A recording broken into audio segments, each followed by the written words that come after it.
Gloire soit rendue à notre Seigneur et Sauveur Jésus-Christ de Nazareth. Je me présente humblement comme votre moindre et simple serviteur de Dieu, l'apôtre Prémisse, en même temps votre frère en Christ, vraiment que le Seigneur a appelé vraiment dans le ministère apostolique afin de prêcher toute la vérité sans diluer quelque chose qui amène dans le royaume des cieux. Amen. Donc vraiment, j'annonce rapidement le thème de notre exhortation qui est intitulé sur Jésus-Christ dispose le royaume des cieux et sa puissance à tous ceux qui le suivent partout et qui restent fermes jusqu'au bout. Alléluia. Bien-aimés, vraiment, nous comprenons déjà vraiment que le thème de notre exhortation. Alléluia.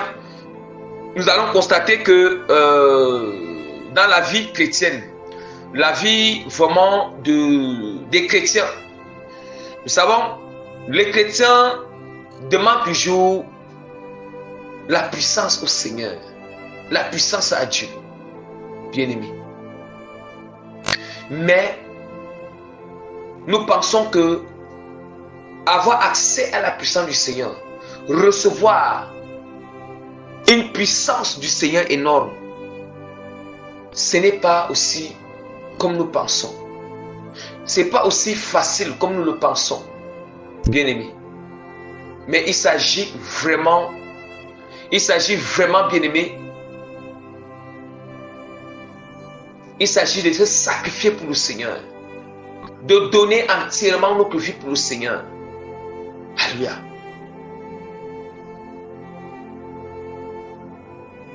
Bien-aimés, de perdre beaucoup de choses pour Dieu. Alléluia. Bien-aimés, c'est ça. De souffrir pour le Seigneur. Bien-aimés, vraiment, je vais ouvrir rapidement la parole de Dieu dans Luc chapitre 22, versets 28 à 29. Je lis au nom puissant de Jésus-Christ de Nazareth. Vous êtes ceux qui avez persévéré avec moi dans mes épreuves. C'est pourquoi je dispose du royaume en votre faveur, comme mon Père en a disposé en ma faveur. Bien-aimés, est-ce que nous comprenons vraiment la parole? Je vais relire la deuxième fois pour expliquer. Vous êtes ceux qui avez persévéré avec moi dans mes épreuves. Là, c'est le verset 28, bien-aimé.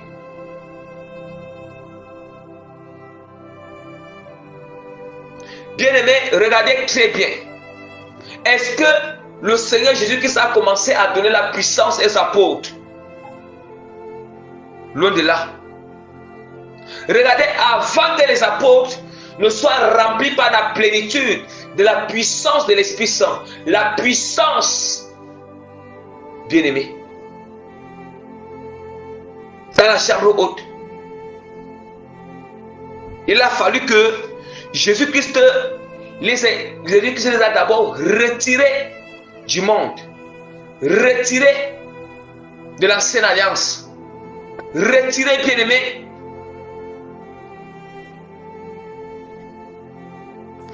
de leur ancienne vie. Alléluia.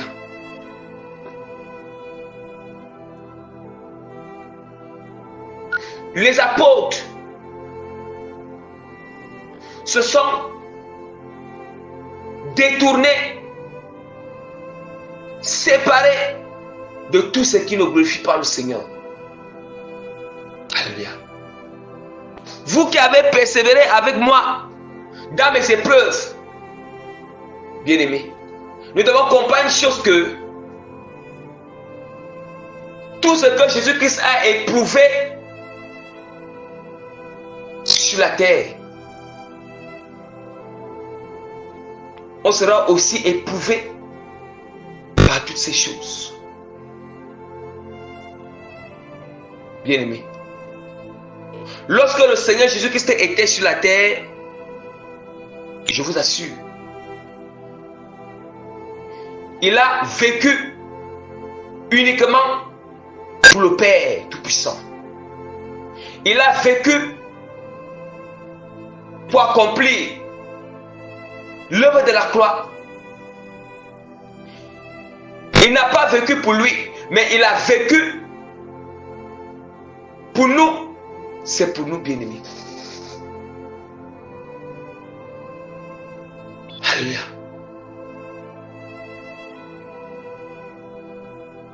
Tout ce qu'il a subi, c'était pour nous.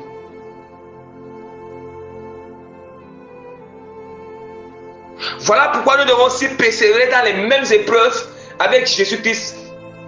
Nous devons souffrir avec Jésus-Christ. Bien-aimé. Il n'y a rien d'étonnant, bien-aimé, ou de spécial qui arrive aujourd'hui aux chrétiens, d'autres qui n'est pas prévenu dans la parole de Dieu, qui nous a pas été prévenu par Jésus-Christ.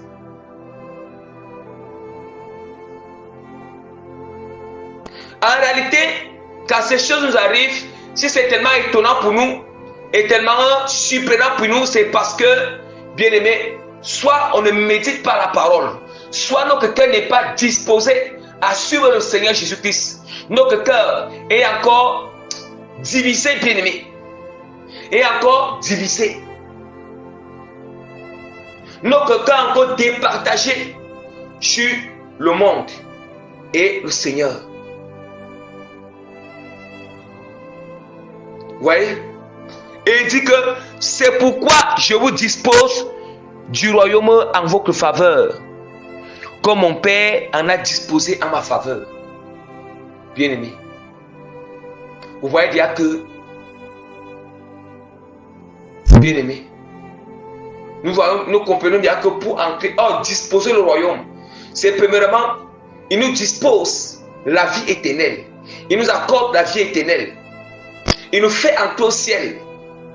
Il nous accorde les trésors qui sont au ciel.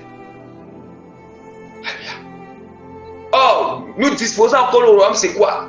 C'est nous doter d'une très grande puissance. D'une gloire. Une gloire qui vient de lui. Alléluia. Une force, une autorité divine qui vient de lui, bien-aimé. Un pouvoir surnaturel qui vient de lui, bien-aimé. Il s'agit de quoi? Dans tout ce que nous pouvons traverser, tout ce que nous pouvons expérimenter, tout ce que nous pouvons affronter. Alléluia. Ah oui. Dans son œuvre, bien-aimé. Dans son œuvre,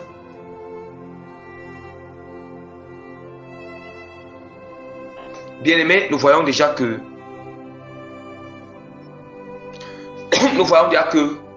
le Seigneur, il nous dispose toutes choses en notre faveur. Jésus qui nous dispose toutes choses en notre faveur. Regardez bien. Regardez tout ce qui avait été disposé en la faveur de Jésus-Christ quand il était sur la terre. Il dit que nous dispose tout cela aussi, si et seulement si nous avons, bien aimé, nous avons souffert. Nous avons persévéré avec lui dans les épreuves. Ça veut dire que nous devons persévérer sur tout ce que le Seigneur a traversé sur la terre. Dès que nous allons persévérer en toutes ces choses, nous allons subir ces choses, nous allons supporter ces choses, nous allons surmonter ces choses, nous allons bien aimer. C'est là maintenant que le Seigneur va nous disposer sa puissance, va nous disposer sa gloire, va nous disposer son royaume. La parole du Seigneur est très claire. Dans Luc chapitre 6, 40, le disciple n'est pas plus grand que son maître, mais tout disciple accompli sera comme son maître. Tout disciple accompli sera comme son maître.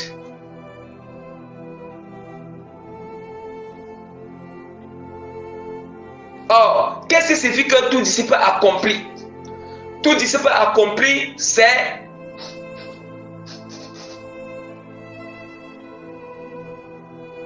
C'est bien aimé, c'est traverser, alléluia, traverser bien aimé, chaque étape. Autant pour moi, c'est réussir et traverser chaque étape que le Seigneur a placée devant nous, sans sauter. Alléluia. C'est ça, bien aimé. Réussir à chaque étape que le Seigneur a préparé pour nous.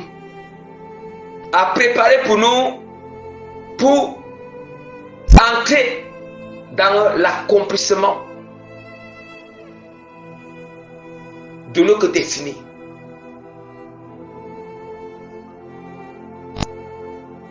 Alléluia. Or, nous savons que lorsque nous arrivons à l'étape finale,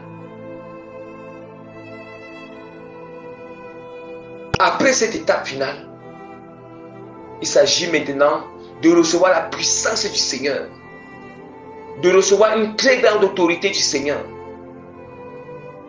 de recevoir l'avantage.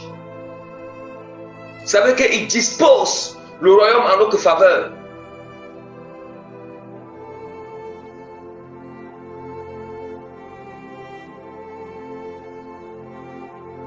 Ça veut dire que tout est disposé en notre faveur.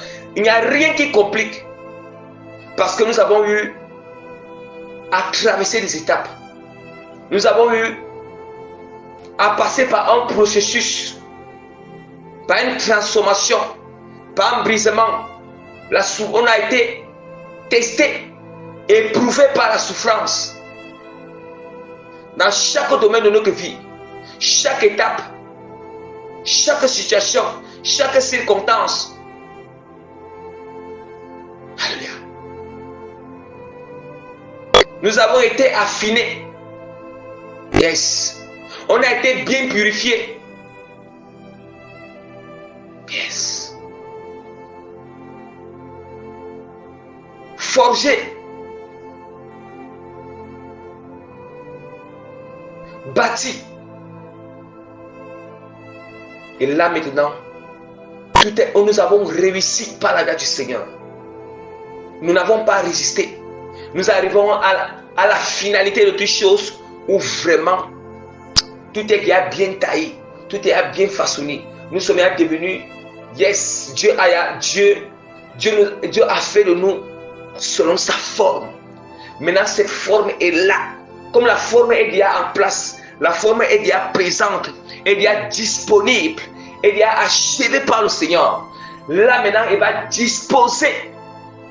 Ah oui, parce que là, il nous fait déjà confiance. En nous disposant son royaume, sa puissance, sa gloire, bien-aimé, son autorité, ses puissants dons spirituels, les puissants dons du Seigneur surnaturel, la sagesse, la connaissance et bien-aimé, et d'autres bénédictions matérielles aussi.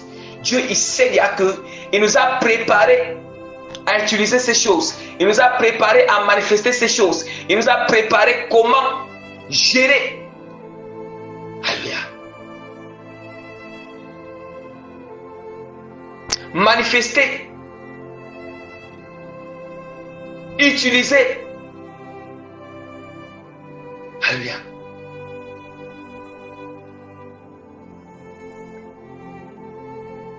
Vous voyez? Vous comprenez? Mais pour arriver à ce niveau-là, il y a une souffrance, il y a des étapes à réussir. Et là, c'est plus, quand on réussit ces étapes, c'est imprimé en nous, c'est plus garanti. Ça veut dire que le royaume de Dieu est déjà habité en nous. Ça veut dire qu'il n'y a rien qui peut empêcher que nous entrons au ciel par la grâce du Seigneur. Parce que tout ce qu'il fallait que ça soit habité en nous, ça soit imprimé en nous, pour que nous puissions entrer au ciel et déjà là. Alléluia. Et la parole du Seigneur nous dit que dans Jean chapitre 14, verset 12, en vérité, je vous le dis, celui qui croit en moi fera aussi des œuvres que je fais, et il en fera de plus grandes, parce que je m'en vais au Père. Vous-même, vous voyez maintenant. Or, croire en Jésus-Christ n'est pas croire en Jésus-Christ, c'est de faire, c'est vraiment de suivre le Seigneur. Croire en Jésus-Christ, c'est de suivre le Seigneur Jésus-Christ. De marcher comme Jésus-Christ lui-même, il a marché. De mettre les pas là où il met les pas. Alléluia. C'est ça, bien aimé. Et c'est après cela maintenant qu'il dit que nous allons faire, bien aimé, les œuvres qu'il a fait. Les œuvres qu'il a fait, bien aimé. Or, pour faire les œuvres qu'il a fait, il y a un temps. Il faut d'abord, bien aimé, pour faire ces œuvres que Jésus-Christ a fait là, il s'agit vraiment d'un prix à payer. Un prix à payer pour suivre Jésus-Christ.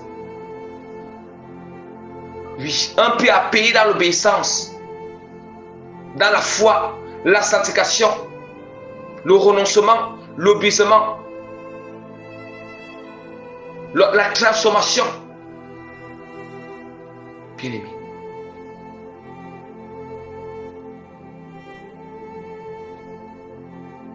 Bien aimé, c'est ça.